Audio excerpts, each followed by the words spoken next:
Boa noite, sejam bem-vindos ao Festival de Inverno da Casa do Teatro. As pestes na história da humanidade inspiraram autores como William Shakespeare, que em 1606, durante a peste bubônica em Londres, escreveu na quarentena três importantes peças: Macbeth, Antônio e Cleópatra e Rei Lear. No Brasil, o cronista João do Rio escreveu sobre a varíola em 1910, no conto A Peste. A talentosa escritora e roteirista paulistana Thalita Nossi, formada em História e que cursa Letras, devora autores clássicos como Machado de Assis, Dostoiévski e outros. É fã incondicional de Tarantino e sua escrita, com cortes cinematográficos, é uma marca em Interseções, conto que ela escreveu e que será e que serve de experimentação para a noite de hoje. Para quatro talentosas atrizes da Companhia Lázara de Teatro: Dani Correia, Ana Luísa Garritano, Isabela Rossi e Maria Angélica Urbano. Senhoras e senhores, com vocês, Interseções.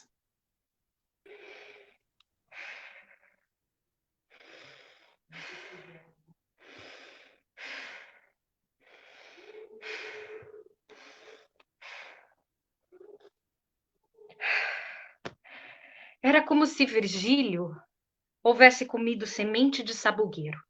E há dias. Depois de sua ingestão, seu corpo perecesse de inanição, o impossibilitando de qualquer outra refeição. Ele, no entanto, não havia comido fruto algum. Não havia sabugueiro. Virgílio apenas não conseguira ainda digerir as últimas notícias. Dormia e acordava com um semblante preocupado. Todos à sua volta, do dia para a noite, foram jogados às máximas trágicas de Jó e Fausto, amaldiçoando o dia em que nasceram ou as escolhas que fizeram. Ao abrirem os jornais, os mais religiosos e as senhoras carolas outorgavam suas manchetes às pragas do Egito. Outros espiritualistas, mais otimistas por sua vez, acreditavam ser esse o tempo da renovação, uma utopia moral que, ao início da doença, fez levantar às pessoas o estandarte da solidariedade. O que daria razão a essa teoria não fosse o peso dos dias que, em pouco tempo, fez cair por terra tal ideia. Os gafanhotos de Ramsés eram mais próximos às pessoas naquele momento do que os louros do céu. O sabugueiro era a maçã do seu conhecimento. Não, ele não expulsara Virgílio do paraíso, apenas tirara ali a venda cintilante que cobria as camadas dantescas nas quais pisam todos os dias os homens. Sem aquele recurso, Virgílio acordava todos os dias com o peito pesado, balançando o pé direito na cama de um lado para o outro, até finalmente tomar coragem para se levantar. Tomava uma xícara de café, preto e forte, sem açúcar, amargo como a sua esperança. Assistia ao canal de notícias e sentava-se no escritório improvisado em sua sala de estar. Nastácia, sua esposa, dividia-se entre o quarto e a cozinha. Este segundo cômodo, em sua presença, exalava os cheiros que faziam dançar as lombrigas imaginárias do marido. Virgílio trabalhava em um escritório de contabilidade. Sua empresa havia estabelecido que os funcionários atuassem de suas casas.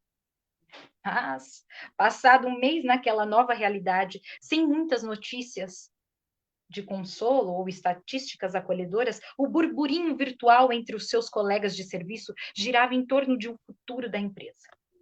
O que lhe foi informalmente confessado por Roberta, gerente de recursos humanos, é que as coisas não caminhavam bem. Os clientes congelaram os honorários. Há rumores vindo de cima sobre os possíveis cortes, confessou. As coisas não caminhavam bem. Não, as coisas não caminhavam bem. E o receio sobre os dias vindouros ecoavam pelas plurais cabeças da gente sendo este um privilégio que não era exclusivo deste ou daquele homem. Você, amigo leitor, com certeza conheceu os receios que afligiram Virgílio, Nastácia e seus contemporâneos. Não bastasse isso, Virgílio sentiu o cheiro da morte em cada nova estatística. Temia pelos seus próximos e por si mesmo. Preocupava-se com seus filhos, com os quais conversava frequentemente por videoconferência. Sua esposa tinha saúde frágil, de forma que o casal não saía de casa há 40 dias. Naquela manhã, sua senhora havia pedido ao marido que compensasse e que comprasse alguns legumes. Para fazer comida forte, disse-lhe a mulher, cerrando os punhos no alto. Segundo Anastácia, isso manteria o vírus longe de seus corpos. Virgílio, então, com a ajuda da matriarca, preparou para a difícil tarefa de receber as compras. Ambos sabiam que nas manhãs de terça-feira passava frente à casa uma pequena carreta vendendo frutas e legumes. A partir dessa decisão, foi montada uma estratégia para esterilizar os alimentos e até mesmo sacos plásticos aonde vinham. Toda a operação levava ao menos 30 minutos, para a estranheza do casal, que demoraria cerca de 1/3 do tempo para realizar a mesma tarefa, em dias passados.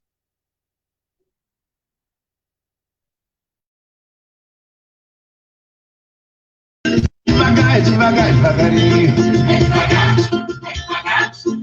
Oh, oh, é devagar, é devagar. É devagar, devagar, devagarinho.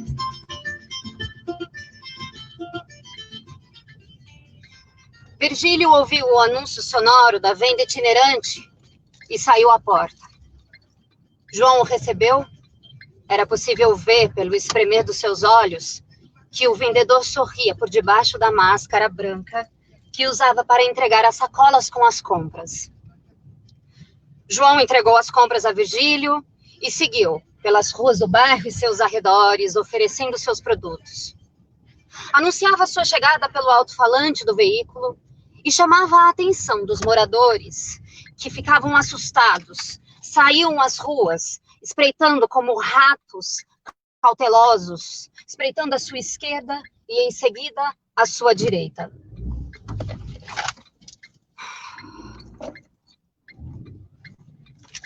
Não viam um vírus em sua microexistência, mas podiam enxergar no outro, como um fantasma que assombra seus ombros.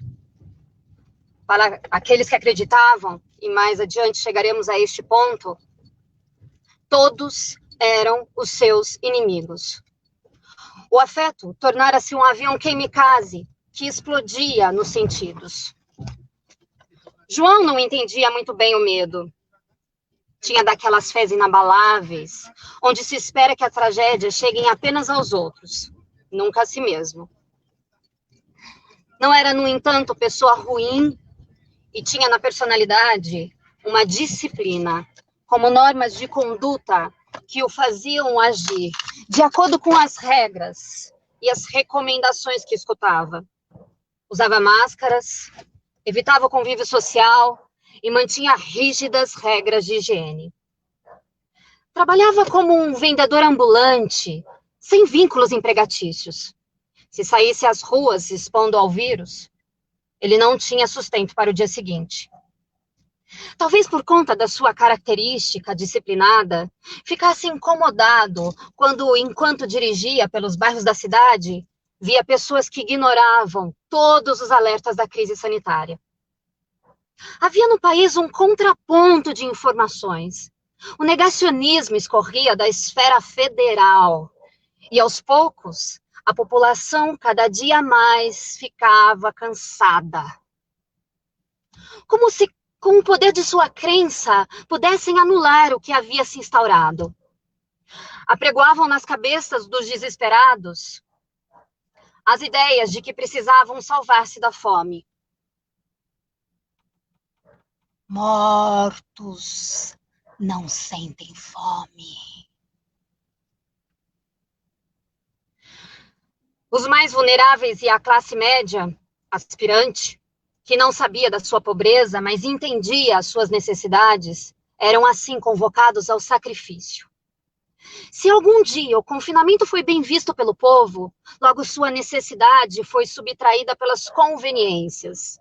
Descortinava aos olhos da plateia nacional um ato político teatral, polarizado. Do tabuleiro quadriculado, de cores tão antagônicas quanto as suas ideias, via-se lá, na linha de frente, os peões de ambos os lados, protegendo sua realeza, avançando em guerra rumo ao inimigo, que dessa vez não era invisível. As autoridades acusavam entre si a desgovernança. Ministérios caíam como peças de dominó em fila. Se no início fatídico desse recorte temporal saltavam às telas notícias sobre o vírus, agora ele perdia espaço para os conflitos de poderes políticos e judiciários. A ideia articulada pelo presidente, subjugando a agressividade do vírus, foi ganhando força, ancorada pela necessidade da gente e o tédio dos outros. Assim, cada vez mais João se deparava com as ruas cheias. A quantidade de pessoas que andava nas ruas começava a provocar cócegas na sua fé. Se antes João não tinha medo, agora sentia ameaçado por aqueles que circulavam nas vias. Pensativo,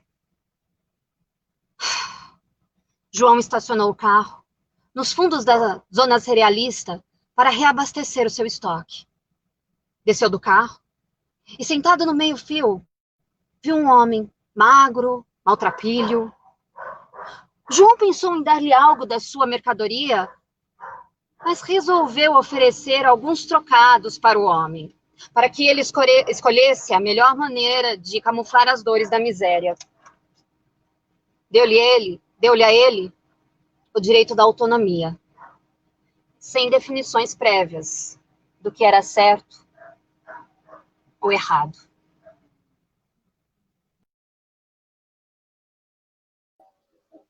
Paulo, a quem vamos aqui atribuir a alcunha de itinerante, pegou o dinheiro. Tinha ele um olhar vago, mas agradeceu com gentileza. Paulo não soubera como chegar até ali. Sabia tanto sobre o labirinto de ruas que o escoara naquela sarjeta, quanto sobre as decisões que tomara em sua vida. Como ele chegar até ali e por que era tão difícil se reerguer? É certo que Paulo nunca teve controle sobre sua vida. Sempre fora um fantoche dos seus sentimentos e de nervos constantemente abalados.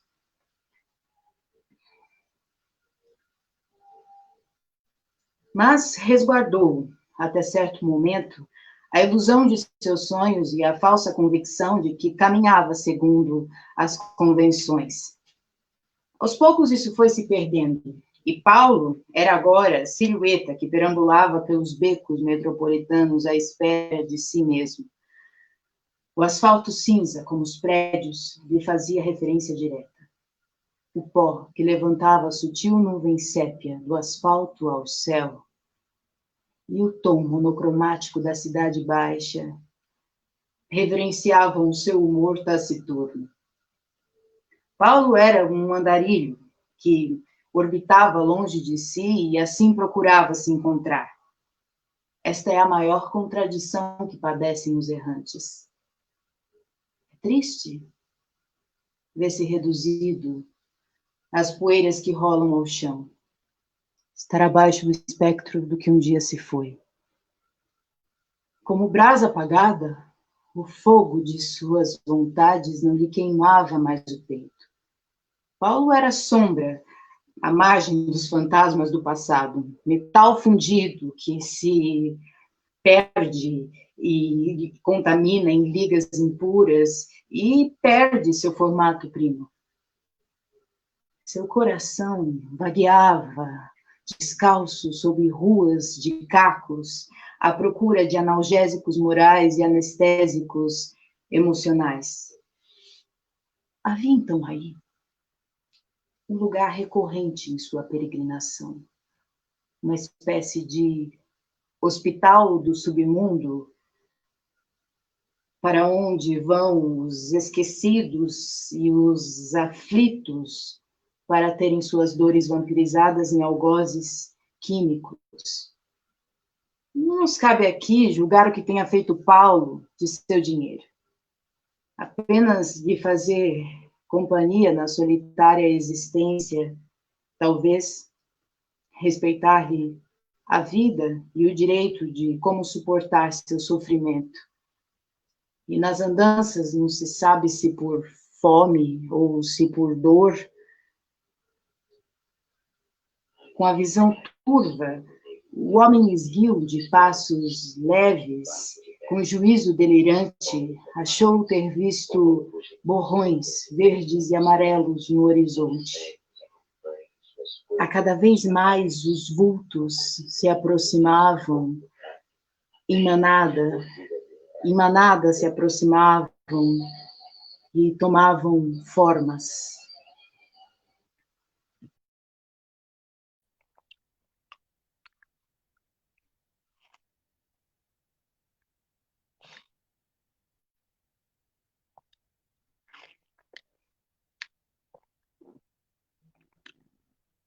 Era um pequeno tumulto que avançava pelas ruas,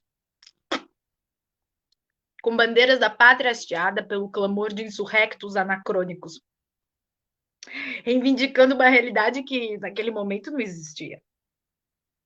O bando seguia a passos lentos, uns muito dentro de seus carros, tremulando suas bandeiras pelas janelas e tetos solares. Outros pouquíssimos, caminhavam ao lado da carreata. Em plenos pulmões, expelindo visíveis a olho nu, sem máscara de proteção, estava Felipe, registrando, através do seu celular, um discurso inflamado sobre seu direito de ir e vir. Puxou o freio de mão na avenida, abriu a porta do carro e fincou as botas no asfalto. Visivelmente alterado, Felipe caminhava com passos firmes, porém desajustados.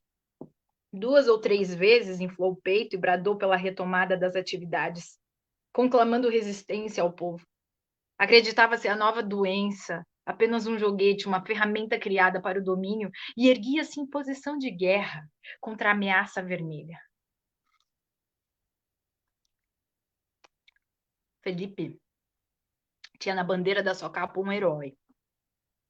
Mas a nação que se crê refém de um super-homem, já dizia o filósofo, encontra-se terrivelmente perdida.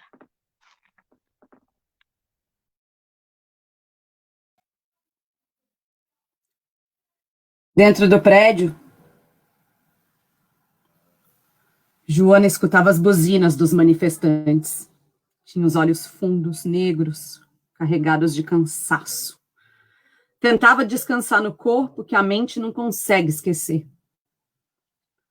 Levantou-se mais pelo barulho de sua cabeça do que pelos sons que vinham de fora. Precisava ter notícias de Maria, paciente que havia chegado há alguns dias. E precisou ser removida para a unidade de tratamento intensivo do hospital.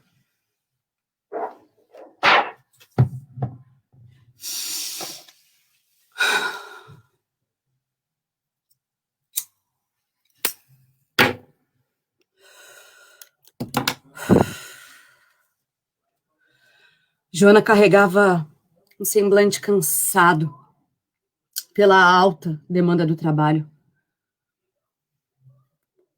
Na última semana, a entrada de casos aumentara 4 vezes. E além da quantidade de atendimento, ela e seus colegas precisavam enfrentar novos desafios. Não sabiam com precisão com o que estavam lidando.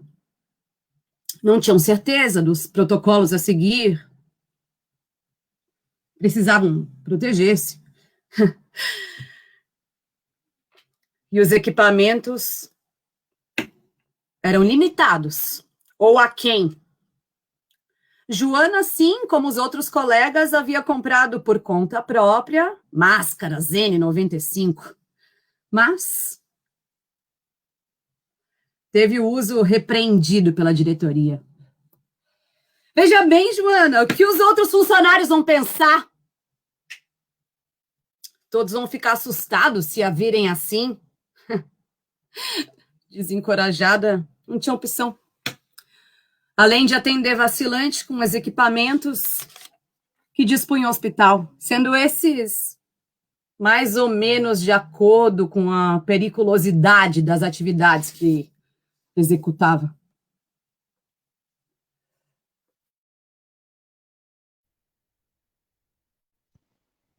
Maria, sua paciente, apresentou síndrome respiratória aguda.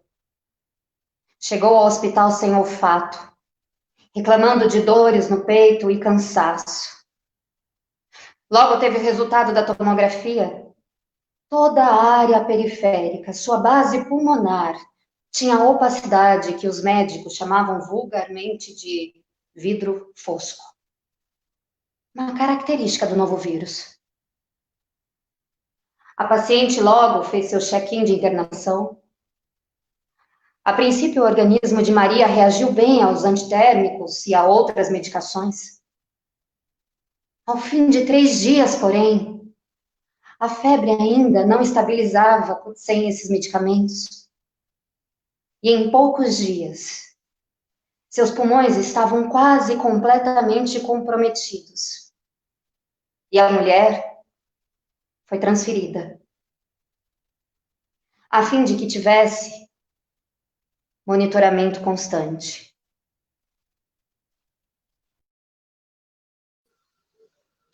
Joana procurou notícias dos resultados dos seus exames e, infelizmente, uma vez mais, teve a resposta negativa. A fila de exames era muito grande e a empresa responsável por fazê-los começaram a priorizar os resultados daqueles que vieram a óbito. Não havia como definir o que tinha a Maria. Seus sintomas e a imagem de seu pulmão davam pistas aos médicos que presumiam se tratar de um vírus que todos temiam.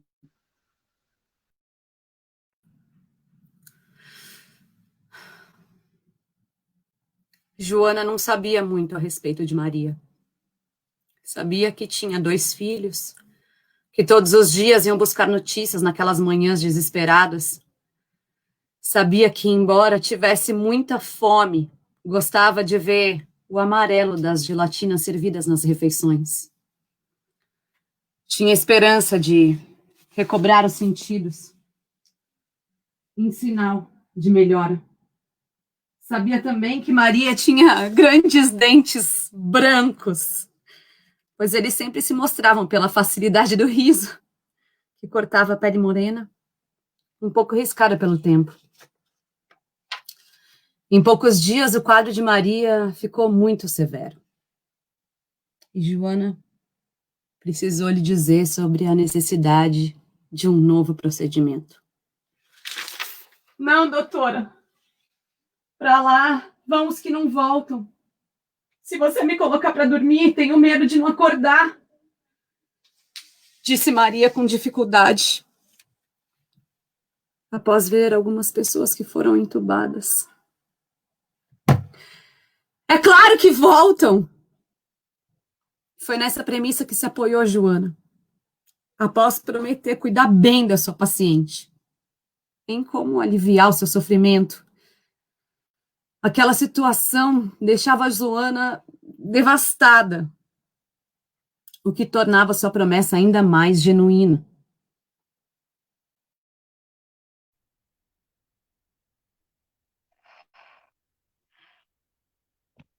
Maria foi sedada. Fechou os olhos, sentiu o cheiro cítrico das frutas que havia no quintal da pequena casa em que cresceu no interior de São Paulo. Sentiu o toque das folhas das laranjeiras em seus dedos e o carinho do sol afagando seu rosto. e entregou-se à escuridão de suas memórias. Entrou no sono profundo, aquele de onde os corpos não voltam, mas ressuscitam as almas.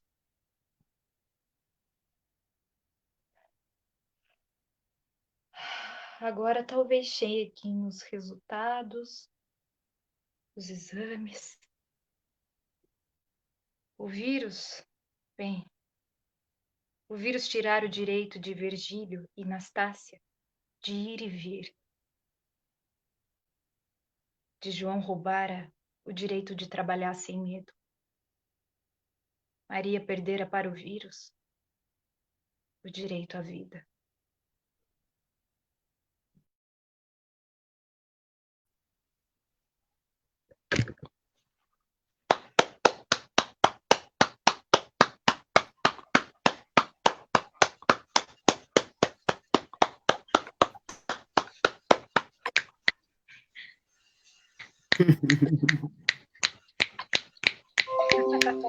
Que bom! Conseguimos chegar ao final. Cadê Maria Angélica? Eu tô aqui. Não entrei? Eu tô aqui. Tá sim. Ah, tudo, amores. Temos comentários. E aí, fala também. cada um pouco. Primeiro, eu quero agradecer imensamente a vocês, o esforço de cada uma, porque tem sido essa quarentena apocalíptica tem sido bem intensa para todo mundo, mas muito grato pela confiança e esse desejo que eu vejo em cada uma de estar falando desse ofício nosso, dessa arte nossa que é o teatro. Vocês trouxeram e presentearam o nosso público com a leitura de cada uma. Muito, muito grato. Eu que agradeço. Eu também. Fico muito feliz em participar. Isso é incrível. Fico muito feliz em participar. Isso é incrível. Nesse momento que nós estamos experimentando, né? O teatro está experimentando, as companhias, todos nós, a única forma da gente existir nesse momento com a nossa arte é através dessa nova linguagem que se estabelece e que a gente está propondo para o público. Eu queria que cada uma falasse assim.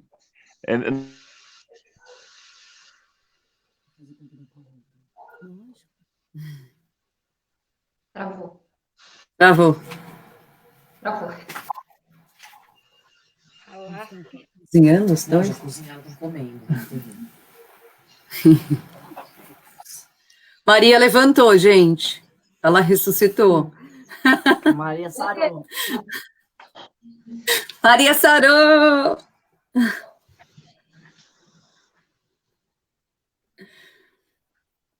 Quem começa? Ih, Lele travou.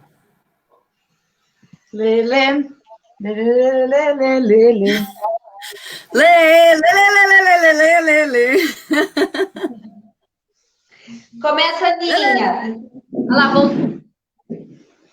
Ai, gente, foi muito gostoso. Fico nervosa. Enfim, a gente sabe que é uma leitura, mas, enfim, a gente sempre quer dar nosso melhor, né? Eu queria, enfim, ter dado mais um melhor ainda, mas, enfim, foi prazeroso fazer, foi gostoso. Eu acho que esse tema está permeando aí a vida de todo o mundo inteiro, né? Agora a gente fala, é todo mundo, agora é todo mundo mesmo, né? De fato, né? E é muito delicado, né? Muito importante. é muito triste, né? Coisa que dói muito a gente viver e falar sobre. Mas eu gostei de fazer. Agradeço muito a Thalita, ao Alê, a todas vocês, a todo mundo que assistiu a gente, que nos prestigiou. E quero mais. Desafio está lançado. Eu acho que tem uma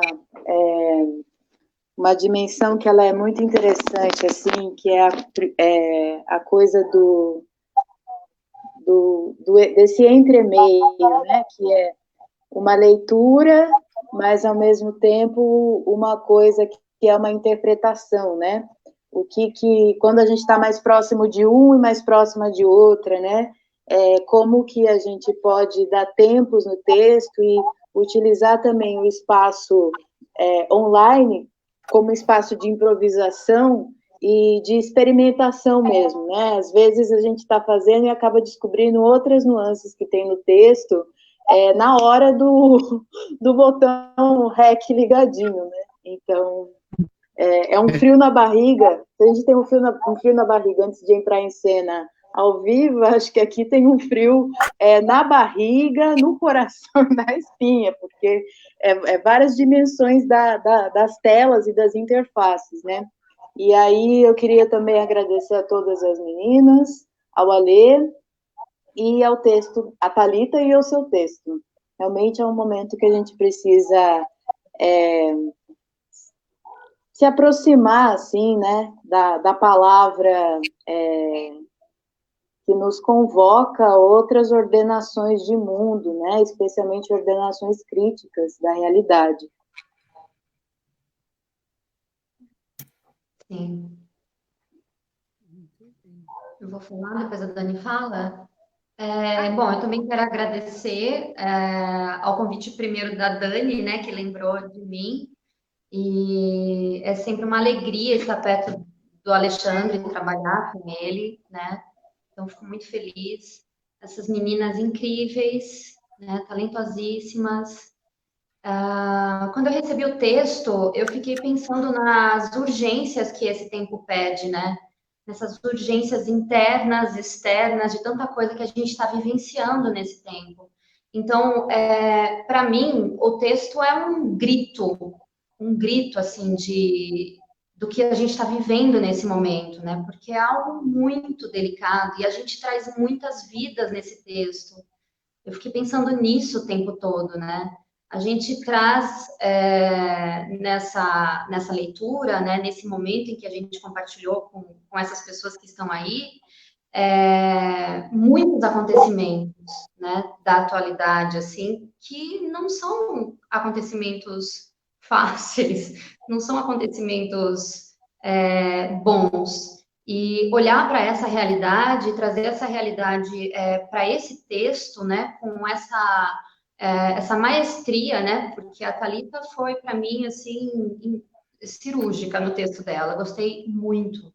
E é a urgência também de reaprender a atuar, reaprender a falar, reaprender a se olhar, que é o que a Isabela falou, né? Com o REC ligado, nossa, já vem coisas diferentes. Essa coisa também interna da atriz, né? Que às vezes explode e vai para esse momento em que a gente também está experimentando, né? Essa novidade de estar experimentando o teatro, que não é o teatro, né? Mas esse vídeo, essa relação com o vídeo. Enfim, fico muito feliz em estar aqui e fazer parte desse momento com vocês. Bom, queria agradecer a todas, ao Alê, a todo mundo que nos assistiu, que nos apoiou, porque o pessoal da casa eu vi que compartilhou, todo mundo divulgou. É uma delícia, né? Foi a minha primeira experiência, assim, né? Nessa configuração. E amei, assim, achei que dá um mesmo nervosinho quando você tá lá na cogia. Então foi gostoso sentir isso. E queria agradecer muito pela oportunidade. O texto realmente é incrível. Eu acho que existe uma ordem do texto que ela é muito difícil de se encontrar, que é quando você transforma a realidade em digamos assim, ficção, né? Geralmente é o processo contrário em se tratando de literatura. Digo no que é mais corriqueiro, né? Então, quando a Thalita pega esse contexto tão real, tão próximo de todo mundo, e consegue, como a Maria Angélica falou, ser cirúrgica a ponto de nos arrebatar e conseguir extrair esse lugar do incômodo, da empatia, do solidário, eu acho que é incrível, assim, foi um presente para todas nós. Eu achei que ficou muito legal, muito legal mesmo, assim, as nossas configurações. Estou bastante feliz e agradeço demais.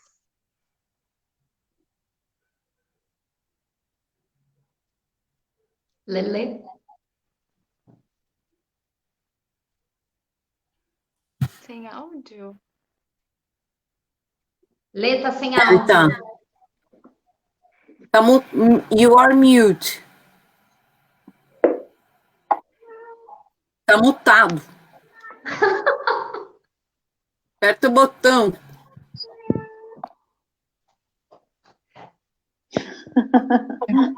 Quase. Foi, voltou. Alô, Aí. alô. Quase. Agora sim. Opa! Agora sim. Agora sim. Devagarzinho a gente aprende a utilizar a máquina, né? Gente, mais uma vez agradecendo vocês, meninas, ao Diego, que está fazendo os trabalhos técnicos. Agradecer a todos os amigos que compartilharam, que estão com a gente, nos assistindo e prestigiando. E continuem, o público. O nosso festival continua. Na próxima quinta-feira nós temos uma leitura cômica com Gabriel Lujan, Bianca Bertuzzi e Kaique Oliveira, o Proposta de um Casamento, uma farsa conjugar, do Tchekhov, um Tchekhov caipira. Então, quem puder, na quinta-feira que vem, assista o Proposta de Casamento. E amanhã Então, tem grato alguma a todos, a todas, e um beijo até a próxima. Amanhã não. Obrigada, Diego. Obrigado, Ale. Obrigada a todos. Vamos fazer mais. Quero mais. Obrigada, Diego. Obrigado, Ale. Dá trabalho, mas é bom. Vamos fazer mais. Quero mais. Dá trabalho, mas é bom. É bom. Muito obrigada. Vamos lá. Beijo. Beijo.